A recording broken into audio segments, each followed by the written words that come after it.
Hey guys, what's going on? It's your girl Ash. Welcome to the Ash X podcast.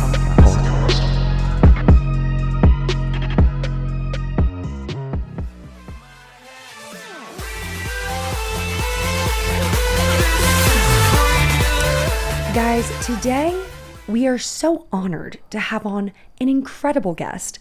I cannot put this into even words because honestly, I'm kind of shell-shocked that I've been even able to talk to him. DJ Tommy Trash is here with us today, and we are going to talk more about spirituality. We are going to talk more about ayahuasca. If you guys don't know what ayahuasca is a drink where basically it's a tea, and it was created years ago by indigenous tribes. And it essentially allows you to hallucinate in order to enhance your spiritual journey. It's something I've always wanted to try. I haven't gotten a chance to. So to talk to him about it and his firsthand experience is super incredible. And he goes into more in depth about the music industry and how in a lot of times when you create commercialized music, it actually, it becomes all about the money. And he felt that through ayahuasca, he was able to really just change the trajectory of his musical career. It was super neat to talk to him, and just, I feel like he has such an eclectic personality. So it's just like it was really fun. But yeah, I hope you guys enjoy this and let me know what you think.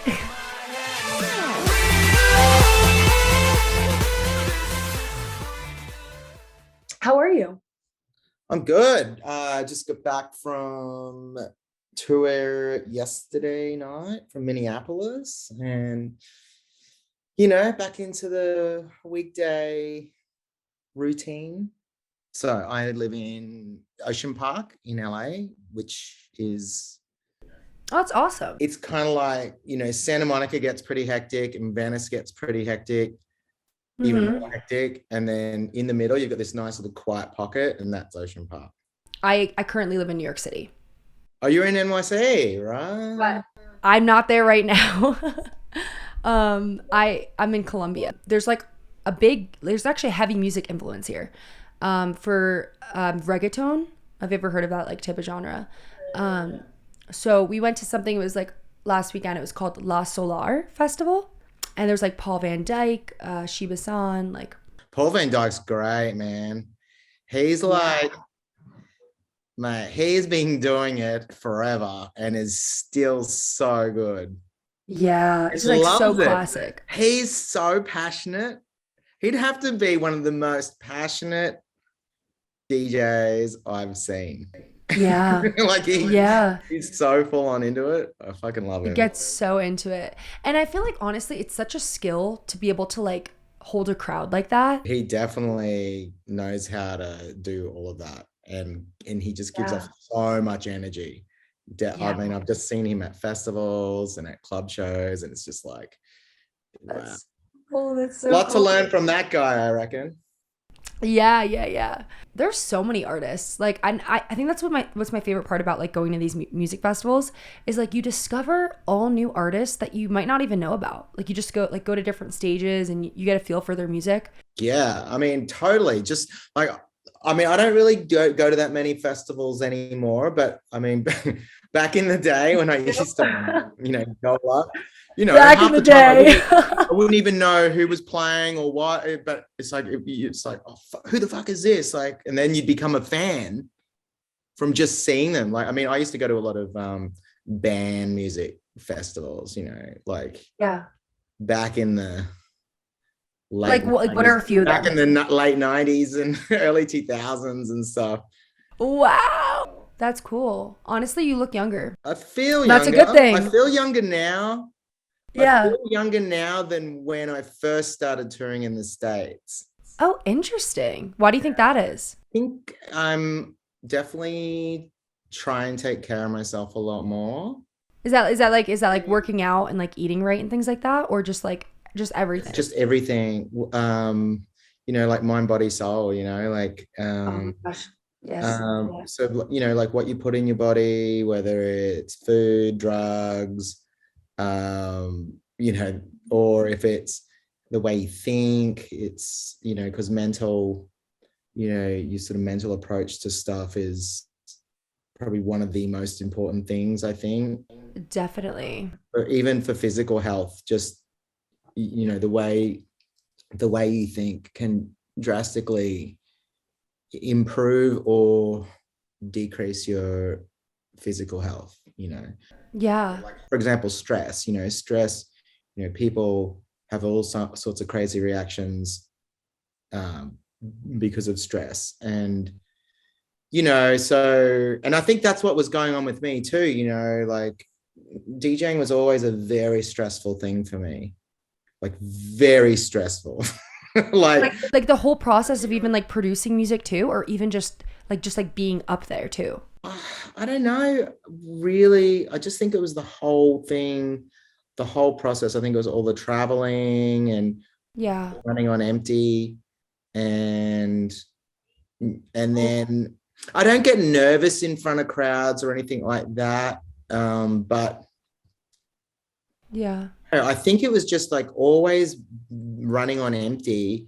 And then I'd always be sort of at like just always ready to snap or like a breaking point, like Yeah. Were you just like partying too as you're going to all these places and like you're just constantly definitely, there's definitely a lot of partying. And I think, but even when I was like, I do months of touring without partying and I would still be really stressed. it's a lot of pressure. Like you have like a whole like you have a bunch of people that are like counting on you, or you feel like you have to put something out. Like I can only imagine what that feels like. Yeah, I mean, I didn't realize what was really going on at the time though, because it was just such a whirlwind, and it's like I was in the middle of this tornado that was just going around everywhere, And it Yeah. wasn't until I left touring, I left the States at the start of 2018. So I did my last show end of 2017, and then I went to Thailand, um, Oh my and gosh. it That's wasn't until I stayed there for like a year and a half. And I thought I was like never going to tour again. I thought I was never going to make music again. And I was super happy with that thought, because like the last thing I wanted to do was tour. The last thing I wanted to do was make any more fucking bangers. yeah. Like, If we just take a step back for a second, was that your goal initially? Like, was your goal to be like that, to put out hits and make music that you knew was going to blow up, or was that never your intention behind it? And when it happened, you kind of felt like it wasn't really like it wasn't the right lifestyle for you. it's funny, like it's I think any artist that says they don't want to hit is lying. Whether they're Yeah. lying to themselves or they're lying to the public, or but it also depends on like what genre, like because you could be making underground music and still have an underground hit. Like Yeah. there's hits in every genre, man. Oh, 100%. Definitely.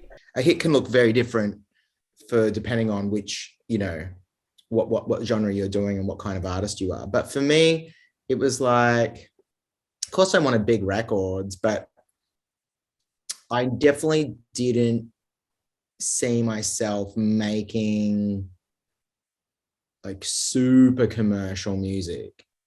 Like that's not kind of what I thought I was as an artist, You were going to go down that route. Yeah. And then I had these records that Swedish House Mafia were playing and Tiesto and these kinds of guys. Mm-hmm. And I kind of gradually got more and more pulled into the EDM Like scene. craze. Like, Yeah, that was going on. And then once Reload happened, it was like, oh my gosh, which by the way, Reload is a classic. That was my absolute favorite. Like it's crazy. It's funny, like, because now I look at that song super fondly. It's like, Yeah. it's like such a tumultuous relationship with Reload for so many years. Wait, why do you say that? I know it sounds crazy, right? But No. I mean, it's the truth. so when I first did the record, so basically it started off as just me making the record on my own, and I was chatting with Ingrosso online, and he's like, "Oh, do you have any records? I'd love to do a collaboration," because he was playing a bunch of my remixes and some of my originals and stuff. He was like into So it. I was like, "Look, I just made this record last week, but it's pretty raw." And I sent him the first version of Reload. It's actually called Twinkle Toes because I'd sprained my ankle and I'd broken my ankle. Sorry, I broke the bottom of my fibula, maybe it was called. And I was in a bit of a cast, and I was like sitting on my brother's at his kitchen table with my foot up, with my toes like going on, Yeah. trying to. You're like, oh, let me call it Twinkle Toes. So Relay was originally called Twinkle Toes, and I sent it. Actually the first time it got played on radio. It was on a Tiesto show, and the name of the file was Twinkle.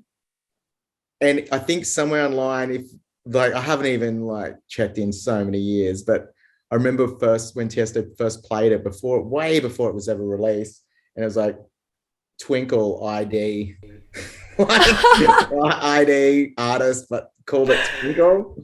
That's so funny. Were people like commenting? They're like, "What does Twinkle mean?" Yeah, it's so basically Ingrosso, I sent him all the parts, and then he sort of produced it up a lot more to sound like, so it sounded a lot more Swedish House Mafia, because my original version was very electro, like it was like so raw and just grimy, like it was like super heavy. Yeah. Which is so weird to think, because it's such, it's like it's not like that. Like it's not like that anymore. But I mean, it was like all the same melodies and the same lead synth and stuff. But I had used like all those crunchy bass lines that I was kind of doing at the time in all my remixes. So Ingrosso definitely made it more palatable, I think, for like a wider audience. And then he also organized the vocal with John Martin and that whole Swedish crew that I think there's like 3 or 4 of them that wrote the vocal. So it was a bit of a team effort, that song, I think everyone played their part in that record, like it just wasn't, there was so much more to it than just me or just Ingrosso or even just John Martin, it was like, there was more people behind the scenes, So like, what was the story behind the track? Like, how did it get to where it was? And like, what was the evolution behind that as well? Like, did it take, like, how long did it take you for that? Dude, I reckon I worked on the record total of like a couple of days. Like that's all. It's probably one of the records I spent the least amount of time on, because then it kind of got taken out of my hands pretty early on. Yeah. By Ingrosso, and then me and Seb didn't have anything to do with writing the vocal. Yeah, so the boys wrote the vocal, and then Ingrosso took a long time really going back and forth, with the mix down. So I think Seb spent more time on it than me, but I don't know. It's hard to say what's the most important part of the song, right? Because without everyone's input, it would never be what it is today. Yeah. And I think if I just kept the song for myself as just an instrumental, I don't think it would have gone anywhere near as big as what it would have been without the vocal, and also just the change of the change in production, because essentially he made it a Swedish House Mafia record, really. Like it sounded very Swedish House Mafia, It does. No, it does. But then that kind of pulled me into this whole other kind of lane of really commercial EDM. Yeah. I was always trying to ride the fringe, and that's why I like doing songs with digitalism and doing songs with A-Track, and trying to just having like kind of one foot in the EDM land, but trying to have the other firmly printed outside of EDM. Like even like doing stuff with Kill the Noise, it's like just trying to make sure that I wasn't you still have one foot in. Yeah. Completely. Just trying to keep everything a little bit more eclectic than just going straight pure EDM towards commercial. Yeah. But the Reload just left such a big shadow. It was hard to get out of that shadow, which is why I say I had such a tumultuous relationship with it, because it brought so many opportunities and so many amazing experiences and connections, but also it was like, it felt like the end result of the record wasn't totally who I was and wanted to be, and didn't represent who I was and what I wanted to be as an artist. So it's a funny thing. I've never really talked about this ever. publicly, I think. My friends have heard it all. My Yeah, friends wait, this heard is it probably too powerful. many times. Yeah. Wow. It's funny now because now it's like I'm a lot more detached from it, right? After all this time away, and I can just look at it for what it was and appreciate it. I don't think I was very present at all. It's interesting because I interviewed someone who's, you know, he's a music artist, and he was telling me how, and he had a massive stage at EDC Las Vegas, and he was just saying how like he didn't feel like when I was at that in that stage, and I was like just watching him, like I remember I was like, this is crazy, like there's so many people, like the energy was so cool, but to him he didn't feel that way. And that's very common. That's very common with artists. Like Yeah, I know a like once bunch you of get guys that bigger, like feel you like and you that. don't think you don't think it's so interesting.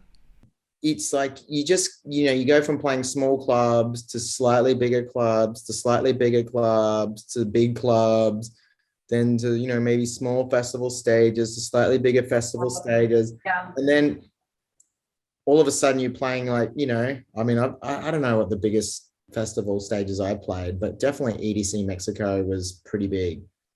Oh wow, is that bigger than EDC Las Vegas? I don't even know. I've never played main stage Las Vegas. I'd always play maybe what the second stage, which was still fucking big. Yeah. No, no, it's still, I mean, yeah, the biggest one, yeah. In my opinion, like I think that like I would rather do like a tent like of 5 to 10,000 people than a stage of 40,000 people, which I think Yeah, I mean, the there's EDC probably, Vegas it's more intimate, right? yeah, like I think stuff can be too big. So I'm definitely more of a fan of enclosures.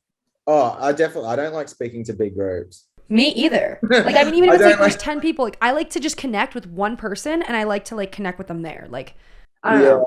that's why I don't like getting on the mic during my sets. That's so funny. The pre-programmed things to say in the mic, and that's Yeah. You know what's funny? Because when I went to when I went to EDC Las Vegas this past year, I was with like I don't know with a group, but I was with one of my friends, and he hates when people get on the mic. Like he's like, "Can they shut up? Like I just want to hear the music." I mean, I don't want to drop names right now, but there's some people that could do a lot less on the mic. Yeah, it's like too much. And EDM, like EDM got so crazy with how Yeah. much mic people were using. I feel like the genre became a caricature of itself, actually. Like it just got so ridiculous. I mean, maybe it's just different crowds and different expectations, rather than playing necessarily for straight EDM crowds now. I mean, but then I feel like all that the tech house stuff is, to me, I think that's like the new EDM anyway, in a way. Yeah, all of that, Like, I 100%. mean, I think it's cooler than what EDM was. Like, like the Chris Lake Fisher stuff. Like, it's definitely cooler for sure. Like, Chris is like, I love Chris. He's, fucking amazing DJ, great producer. Um, so it's definitely cooler, and I think there's more scope to actually DJ for real Hmm. rather than just playing a pre-programmed set of stuff. Because That's that's like up dude, there. Like, yeah. because that's the thing. When you're like playing 45 seconds of a record, the whole thing is pre-programmed, right? Like, because So are they just are like are you just like pressing buttons up there? Like when they're pressing buttons up there, if it's pre-programmed, like is that hard to do? when you're doing a pre-programmed set, and then it's easy to mix really quickly if it's pre-programmed. You just don't want to be like figuring out what you're going to play next, and maybe you've got 15 seconds to decide. Yeah, Like, yeah, yeah, yeah. And you you're do just like have to up be there and kind of like, present to the yeah. crowd as well. And but I just think they're two different animals. I think one is just it's more like a straight up like performance that's like, it's just a show per se, whereas DJ set that's more housey.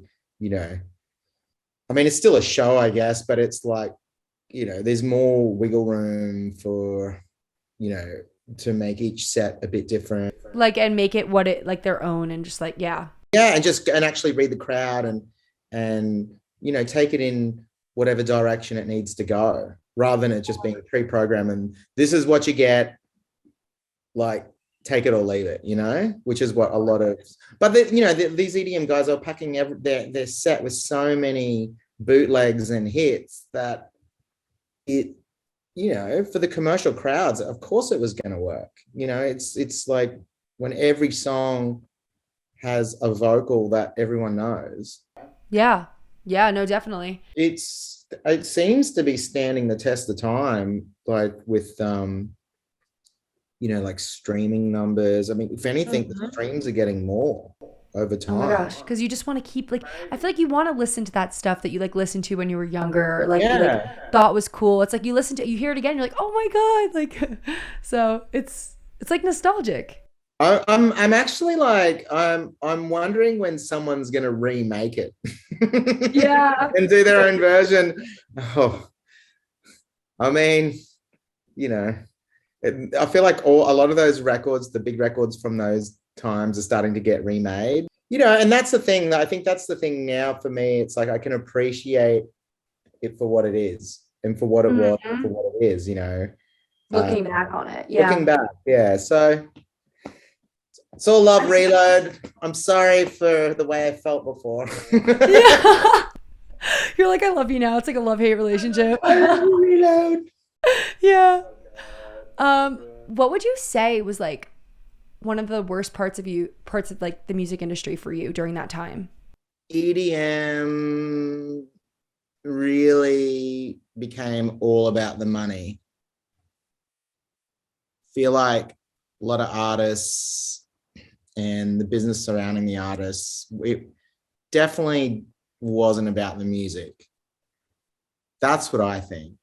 And I think, I just think there's, this is obviously just my take on it. So, probably people will disagree with me. And look, people need to make money to be able to do their careers and you know, so we can actually put on these events and people can have careers and, so, I mean, so that's what I would have thought at the time. And looking back now, I still think it was too much about the money. And but that's just because maybe I was like caught up in the wrong scene. Like I should have been in a different scene. And, because like I know a lot of EDM guys that they just think it's the best thing ever. And they just live that EDM fucking life. Yeah, they're like, yeah. I don't know, like, but Yeah.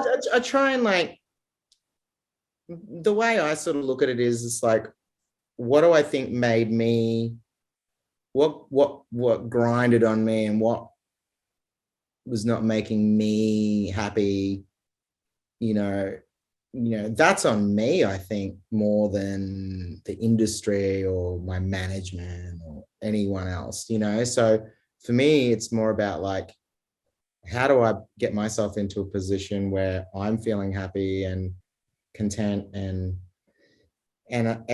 taking, rather than just sitting on Twitter and fucking complaining about everything and, bitching about this and that and just like, taking responsibility for.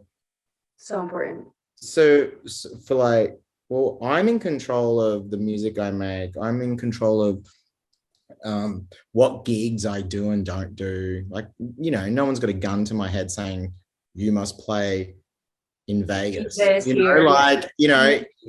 like my Vegas, I use that as an example. That comes to mind because it's like that was the ultimate example of having to play the music I did not want to play for the money.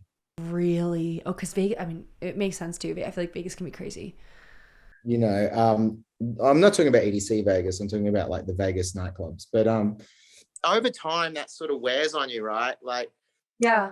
like it's like the frog that gets cooked slowly in water over time, and he doesn't realize that he's being cooked until he's dead. Yeah. Like, that's kind of how that all was for me. Like it's like I'm so glad that happened and then it reached the point that I felt like I needed to walk away rather than me continuing it not getting as bad, and then I just kept doing it and kept doing it for like way longer, because I think, you know, health wise I probably wasn't on the best trajectory, like physically. So when you were there, and this is a weird question, but like, were you like, is it common that like everyone's just doing drugs too when you're up there, or is it like not like that, or is everyone different? I never did drugs when I DJ'd, Yeah. ever. Like, I know some guys that do, but I think it's more just like getting boozed. I think most people just drink. People who do drink, there's a bunch of guys that don't drink, who some have just been sober forever, and some, you know, had something bad happen to them and then became sober because, you know, something fucking horrible happened. But it's pretty common for people to, you know, to be drinking heaps. That's very normal. Yeah, no, I've seen that before. Yeah. So it's so crazy, right? Because it's like, what job in the world can you just rock up to the office hammered? Yeah, and it's like totally acceptable. Yeah. But not only acceptable, it's kind of encouraged. Yeah. Like I remember going to certain clubs around the country, and the promoter would be there, and he's like, "Mate, shots now," you know, and then we do like fucking 4 shots before the set in a row, like, Oh my and god. like, and Yeah. like, could you imagine going to a normal job and that's like, it just never would fucking happen. You get fired. Actually, though, wait, side note. So I interned for this company. It's called Licks Cocktail Shots. And when I came into office, I was a marketing intern. He was like, "You're taking a shot." And I was like, "Really?" He's like, "Yeah." Like, so every single day religiously, we did take shots. But that was the one exception. I mean, okay, hospitality, Yeah. You were working for a cocktail company, but I think also like hospitality is an industry where like you could drink on the job and it's acceptable. Mhm. Maybe not get like totally fucking wasted, although I got But you could have like a little bit. Yeah. plenty of tender friends who get wasted on the job. 100%. Yeah. It's so easy to, if you are. Yeah. So yeah, so the partying and I think like doing that over a long period of time, it's like it takes its toll on you in so many ways. Like Like mentally. yeah, and yeah, like mentally and physically. Like for me, I would become really anxious, and so to help with the anxiety, I drink. Yeah. It's like the first thing you could think of. Yeah. And then it became this sort of, you know, this circular kind of thing where you drink, then you get anxiety. You drink to like get rid of the anxiety, which would make you more anxious. And you just became in this cycle of, Like loop. yeah, a loop, yeah. And so, um, and so like I guess like, you know, when I went to Thailand, you know, I don't think I drank for like 6 months. Oh, wow. I just totally, yeah. But I also didn't feel like I needed to. I didn't want to, like, you know, it's fortunately, I think for me, it's like I don't necessarily have an addictive kind of, Personality. have addictive tendencies. No. That's good. So it's for me, but then it'd be like if I'm in a situation where I, you know, would be drinking, you know, we would just go all out, you know, just Yeah. until sunrise, you know, like. Yeah. I mean, if you're already like, if you're already up there and like, I don't know, you're like with people and you're just, I mean, it's so easy to just keep going. But I like on this tour, like I've definitely like some nights I've drank and some nights I haven't drank. And I actually just think I enjoy DJing more when I don't drink. Yeah. Like I Yeah. think I have a much, I think the experience is much more real. It's not blurry. I feel like when you're drunk, it's kind of like a little bit like gray. I think there's a, yeah, And I think there's the danger too when you're drinking. If you're actually drunk and you're DJing and you just think you're killing it, but you're not. Yeah. Like you're just drunk. You know, You're like just drunk and you're like, and everything sounds better. And you're like, yeah. Oh, that's so funny. I think any DJ who drinks has been in that position before where they thought they killed it and actually they were just fucking hammered. And then you like listen back at it and you're just like, this is not as good as I thought it was going to be. Yeah. But I think when you're sober, you're more like, you're just more aware of what's going on, right? So chances are, if the club's like if it's going really well, chances are it actually is, you know. Yeah. There's like and you're just more aware of when it's not going well, so you can switch it up and, you know, and like read the crowd, right? Yeah, it's the most important part. Reading the crowd is so important. Do you feel like if you see a crowd, you can automatically tell, like, I don't know, you can just tell like the energy? No. No, to be honest, I don't think I'm very good at reading the crowd because I spent such a long time of my career just like not really having to do that, right? Like, because I'd be rocking up to gigs and playing a lot of my own records and you know, and then that's the whole thing, right? It's like this whole thing between it being like just like a show versus just a proper DJ set. I think there's different kinds of DJs. Yeah. And I think for a long time I would, even if I didn't plan it, I never really ever planned out my sets per se, but I knew that, well, if I was going to play like, say 30 records in a set, I knew that 20 of those records are going to be my records. Got it. So typically plan out a set beforehand? You only really got 10 to choose from, like, for the rest of the set. Yeah. Do you normally like pre-plan the set? So like, will you like break it down on paper or something and be like, okay, these are the, no? You just kind of let it flow? So what I do, so before every show now, I'll always so there's the program we use called Record Box, which is it's how you organize your files for your USB stick. Okay. And so I'll make a playlist for every set that I do of probably about 100 records, and they're like my 100 go-to records, and that's like a mixture of my own records and other people's records, but it's never really in order. Like on I'll know maybe what I know that I'm going to open with, probably, you know, like for the Jaguar tour, like I'll open with our remix of Jaguar, one version of Jaguar, and I'll probably close with that reload edit. Like that's kind of what I know before the show. And then the rest of it's just kind of like, yeah, so cool. I do know that I'm probably going to start off more housey and I'm going to end more melodic techno-y, depending on what I can get away with, you know, but depending on what I can get away with in the set. Oh man, I love techno music. Love. So I mean, some of the sets I've been actually playing like proper techno as well. Like I just love playing this kind of stuff. But I also feel like there's only so much you can do in 90 minutes. You know? Yeah. But if I was playing like 4 or 5 hour sets, I think there's like a lot more leeway to go on a bit more of a exploration. Yeah, you know? yeah. Welcome to the Ash X podcast.